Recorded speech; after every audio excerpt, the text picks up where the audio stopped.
and welcome to OttaTalk, the City of Ottawa's podcast series where we talk with city staff about city services, programs, projects, and initiatives. Today, we OttaTalk about winter operations. That's what the city calls it when it snows and the plows go out and clear the roads. Is it as simple as that? Probably not. The forecast is calling for a blizzard of information and we'll help you get through it. Carefully, of course.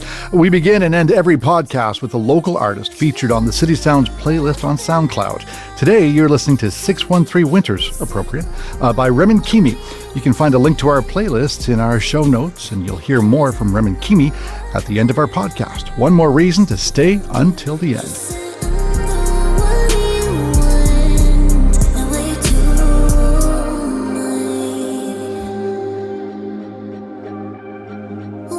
Hello, my name is Tom Peckloff. I am a public outreach and communication coordinator supporting parks maintenance and forestry services. My name is Valérie Bietlo. I work in public policy development in the city's Emergency and Protective Services Department. Winter is coming, and depending on when you're listening to this, it may already be here. If you've ever asked the question, who is clearing the road, then we may have the answer for you today. We'll be talking with Richard Leight, a Zone Supervisor in the city's Public Works Department. He is someone who actually drives the plow. We'll talk today about weather and training and trucks and safety and probably some other things too. Tom, what's the biggest snowstorm that you remember? That's a good question. Different perspectives at different times. When I was 8, I remember some massive snowstorms, but I was also, 3 feet tall. So maybe it wasn't a lot of snow, but in living in Ottawa, I go back to, I believe it was the winter of 2009, maybe, or 2008. In March, we got hit with like 30, 40 centimeters in 2 or 3 different nights. Back then, I was working in radio and I had a morning shift.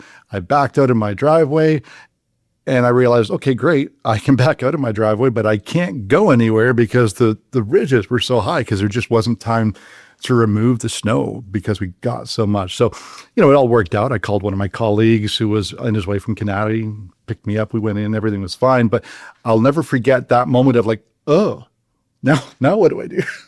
I totally remember that storm, Tom.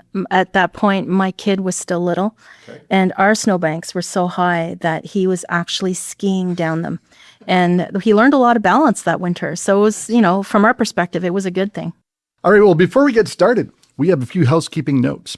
Any city programs or services we talk about will be in the program notes wherever you are streaming this podcast, or you can search for them on the city website, ottawa.ca. The program notes also have a link to the city's YouTube channel, where you will find our entire podcast archive. If you have a comment or question about any of our podcasts, send us a message at podcast-balado@ottawa.ca. Today, we're talking about the city's winter operations. The city has about 575 pieces of winter equipment that it owns, leases, or contracts, and that's probably a good thing. The city's geographic area covers just over 2,700 square kilometers, an area that is larger than Toronto, Montreal, Vancouver, Calgary, and Edmonton combined, and 80% of that is rural. The city maintains over 13,000 lane kilometers of roadway, including the Transitway and Highway 174, and the city also maintains over 2,500 kilometers of sidewalks, which equals a trip from City Hall to Saskatoon. Our guest today is Richard Leight. Richard has worked for the city for 25 years. He began as a laborer and operator. Throughout his career, he's worked in areas all over the city: urban, suburban, and rural. Since 2023, he's been a Zone Supervisor with the city's Public Works Department.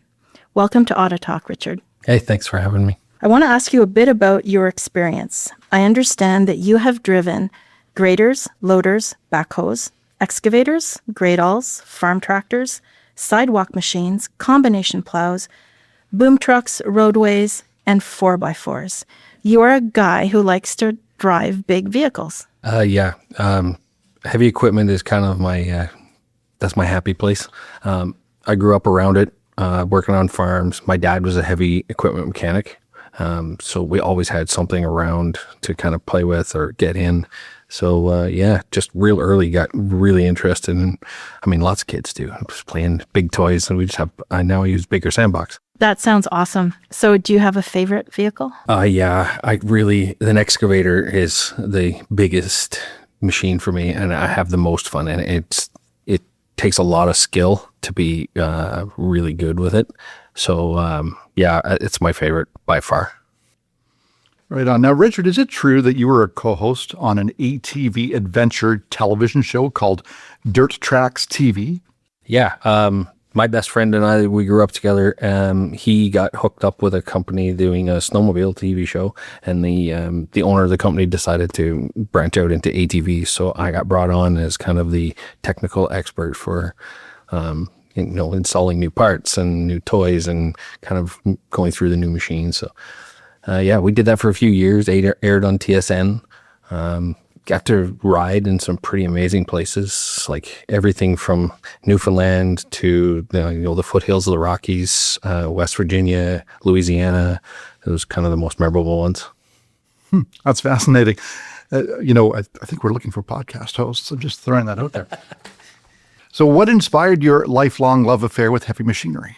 If you're a good operator, you can do really fine stuff. Sure. And to take a massive piece of machinery and almost shave the ground a little bit, or pick up a set of keys, or just those types of things, it takes a lot of skill to do that, and it's a challenge, and I love it. The amount of precision with something that big. Yeah, it's just to have control over something that massive. And I mean, the bigger they are, the more fun I have. Richard, now that you're a supervisor, do you still get to drive? I don't get to drive very much anymore. Unfortunately, my job doesn't really cover equipment operator anymore. There is some probably extreme snow events or whatever where I can be of help. Mostly now I use my skills as an operator to kind of show some of the other staff, help train them to move on. But yeah, I don't get to drive them very much anymore. And how does that make you feel when you see the crews head out? A little jealous. Yeah, I really, really, really enjoyed it. But it's kind of necessary evil. And if I wanted to move my way up into this position, I think I'm doing some other things now that are beneficial for everyone. So unfortunately, had to leave that behind. So I won't ask you your prediction of when it's going to snow, but I'm curious, what does getting ready for winter mean for you? So for us, getting ready for winter kind of starts like mid-August, early September. We start getting equipment changed over from its summer operation to winter operations. Those things have to go into our maintenance facilities. They get gone over completely to make sure that they're tip-top shape for the season, that they have the equipment that plows and stuff installed, and just whatever they need. Sometimes they change different oils and things. So that's part of it. The other is just try and get our materials. Obviously, we use salt on the roads, so we have to make sure that we have a source for that and a storage place, and collect enough to go through a storm for each spot. We have to get all of our operators need training, so we kind of line up. Our training department puts programs together that we can take operators in, train them on the different pieces of equipment, and make sure that they know how to safely operate everything. And then kind of after that, the guys will come back to the yard and where they work, and we'll try and set them up. You might see some vehicles out on the road, like a salt truck or a sidewalk machine or something, and there's no snow down, but they're driving around, the lights are on. Those are new drivers trying to learn. So we really push to do what we call dry runs, and we'll put guys out with an experienced operator. So they'll drive with the experienced operator first. It gives them a chance to go over the path they need to do. Also to kind of look for the obstructions or things that could be in the way, or issues when there's no pressure for the snow. And then also to kind of get used to the machine itself. I mean, some of our trucks, when we're in fully plowing, figure an average vehicle is about 6 feet wide, and the plow trucks in plowing mode were 14 feet wide. Wow. So, I mean, they take up a huge amount of space. They've got crazy blind spots around them. So those guys need some more practice when it's before the snow hits, then deploy resource for that. So, I mean, you touched on a lot of the preparations. So now it's snowing. Now what do you do? How do you prepare now? Well, so Once it starts to snow, we'll deploy all the equipment out. That goes out onto the roadways. All the roads are kind of classed different ways. So their road classes, depending on how much traffic they have, how much usage it is, what area it services. So those road classes really define everything that we have to do. There's a maintenance quality standard that's approved by council, and we follow that, and that tells us the trigger points for when we'd have to send pieces of equipment to certain areas, sidewalks, roadways, back streets, or what we call back streets is residential areas. So when we hit those trigger points, so like the Highway 174, like as soon as a snowflake starts to come down on the ground, we've got equipment deployed to try to mitigate that. And then some of the other roads, it's different trigger points. One's like 2.5 centimeters.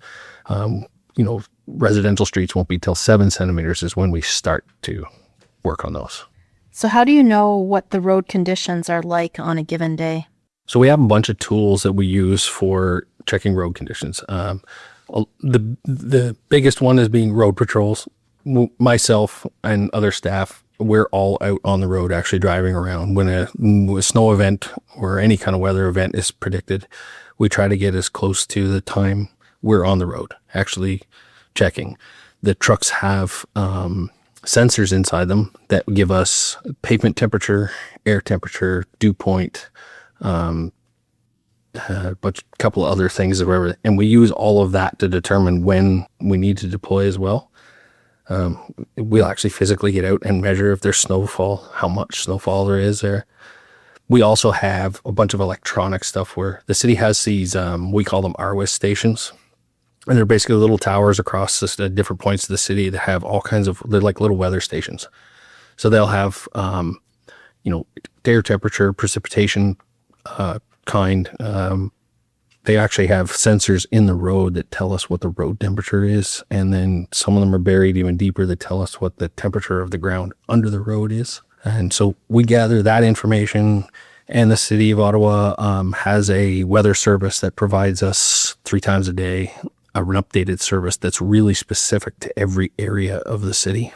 And it can get right down to hourly predictions for like the next 12 hours and reach all the way out for the next 2 weeks. And that gets, like I said, gets updated 3 times a day. So we kind of use all of these things together to kind of decide how to prepare and then also how to react when it starts coming. Richard, you mentioned RWIS Tower. What is that? Can you explain it? RWIS stands for Road Weather Information System, and they're little towers that are dotted around the city that basically like little weather stations that give us information like wind speed and precipitation amounts. And they even have little pucks in the road that tell us the asphalt temperature, and ones that are buried even deeper that tell us what the temperature of the ground under the asphalt is. Valerie touched on this a little bit in the opening. We are a massive city. So on any given day, the weather in Carp could be completely different from the weather in Cumberland. So what kind of challenges does that present for your team? That is one of the things that really reiterates the importance of the road patrols. Having guys on the road checking when there's a weather event potentially coming through. Ottawa is seeing a lot of what they call microstorms, where because of the geographic size of the area, you'll see one area of the city might get hit with 5 centimeters of snow and, half an hour away, nothing. Right. So it's really, really important to have guys on the ground that are looking at those things constantly. Plus, we monitor the radar systems from Environment Canada to kind of check on those. And there is every roads yard has somebody that's monitoring that pretty much 24/7. How long does it take to get all the roads cleaned? Probably an impossible question, but I'm going to ask it anyway. So a lot of that really depends on the snow event or the weather event, what it is. I mean, certain amounts of snow take longer. Certain probably like freezing rain events and stuff like that. Some of those things that bonds to the asphalt and stuff. But average, you're going to see probably from the time the last snowflake falls, roughly 16 hours. I mean, that's kind of the number we're aiming for. That's our target. If snowfall amounts are excessive, or we have like severe weather, then those types of things are kind of set aside, and we have a little longer to deal with it. I understand that the measurement of 2.5 centimeters is critical. And I was wondering if you could explain that, but also explain, how do you know if 2.5 centimeters has fallen downtown, for example? Is it all the monitoring equipment and activity that you do that allows you to know that 2 centimeters have fallen here and 10 centimeters have fallen there? Yeah, I mean, the monitoring equipment is definitely one of the tools we use, but it's really the guys that are out patrolling. They're actually looking at what's there, and they will literally take out a tape measure and measure the snowfall amounts. Or most of us have, with enough experience, have gotten to the point where we can kind of look at a sidewalk and say, yeah, there's 2.5 centimeters there. Part of that too is what's forecasted. If you know that what's forecasted over the next 4 hours is going to be 10 centimeters, you can kind of start your servicing a little sooner than probably that 2.5 mark, because you know you're going to be. That helps. Anytime we can get out there earlier, we can get out on some stuff, the better it is. But we have those trigger points we have to hit. So Now let's shift over to the very popular topic of the winter parking ban. What goes into deciding when the city calls that? a lot of the forecasting and stuff that we get, whatever the director will make that decision. And it's if a snowstorm event of like 7 centimeters or higher is forecasted in a short period of time, they'll put on the parking ban. And the biggest reason for that is we have large equipment and we need space to get down the roadways. And sometimes with cars parked, and it kind of slows us down. So obviously we want to get the roads cleared as quick as we can, try to get our resources over as many kilometers of road as you can in a short time.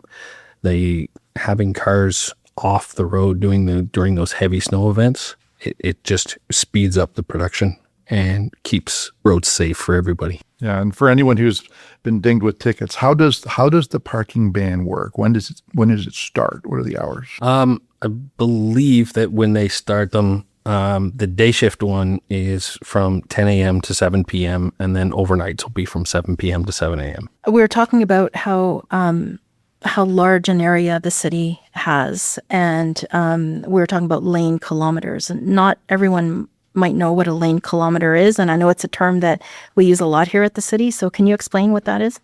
Yeah. So a lane kilometer is like literally what it sounds like. It is a single lane of road 1 kilometer long. So if you take like your average two lane road in, say, like Carp, where there's just the yellow line down the middle, that is 2 lanes, one way, one the other.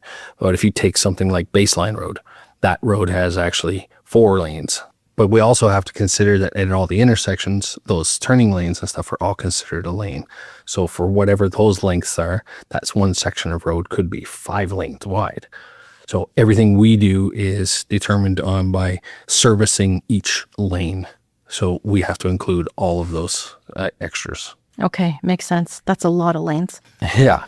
Are there things you guys do outside of just plowing to keep the transportation network safe? Yeah, so we still do all of like the general maintenance on roadways. So things like your potholes, when it's not snowing, even during the winter. There might be places where during the day the snow melted and kind of ran out onto the road, and at nighttime it freezes over. So we have to go and service that icy condition. We also just monitor constantly. You might not see snowfalls happening, but in the rural areas, when the wind gets high, you'll see drifting. And anybody who's drove out there, you might see there's one spot that's just got snow on the road. Yes. So we have to be out there monitoring that. So that's part of the weather system. When it's forecasted that the wind is going to get high, then we patrol those areas and deploy resources out for that. Like I said, potholes, never ending. It's we're constantly doing potholes. The freeze thaw cycle is what really promotes pothole growth. So the amount of times that the roadway goes above zero and then back below zero, that action is what causes potholes. So the more times that happens, the more we have to be out trying to keep up with them. You know what? When I was a counselor's assistant, I actually had a resident email asking us to not fill the potholes because she thought it was excellent traffic calming. Not everybody shares that same thought. I don't think so. Richard, it occurs to me that it's worth remembering that winter operations workers must work 24 hours a day. What's that like? So we have a day shift and a night shift. So, I mean, they work about 12 hours in a row, but they're at work for 12 hours. And that is every day, all winter. So that could be Christmas Day, New Year's Eve, when all your friends are going out, and you have to head into work and to push snow around so that they can go to their parties. And so it's just, it's kind of nice just to remember these guys that are doing, and girls that are doing this work. They're giving up quite a bit, time with their families, time with their friends, their recreations, all those things, so that they can be available when these snow events hit and keep everything safe for everyone else. And we are very grateful. Absolutely. Yeah, appreciate that. But Richard, what's something or some things that you wish residents would be mindful of while your team is out on the roads? One of the big ones is if you see the flashing lights, the blue lights is usually that's snow equipment. They're blue and yellow. Those machines are fairly big. They have some crazy blind spots. The operators have lots of extra mirrors and things to try to help them, but just to kind of be the idea that that guy's really busy. There's a lot to do in the cab of those vehicles. And they have families and homes that they're not in because they're out 12 hours a day trying to keep the roads safe for everyone else.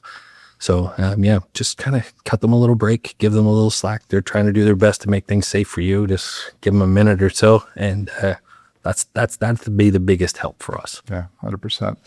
Oh, one last question. Can my street be first this year? We can definitely look at it. That's a very political answer to make. I have no expectations.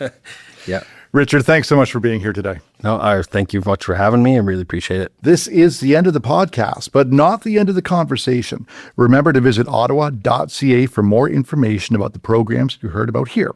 Be on the lookout for upcoming announcements about more City of Ottawa podcasts. That's when we OttaTalk about something completely different. To play us out, here is a little more of 613 Winters by Rem and Kimi from the City Sounds playlist on SoundCloud.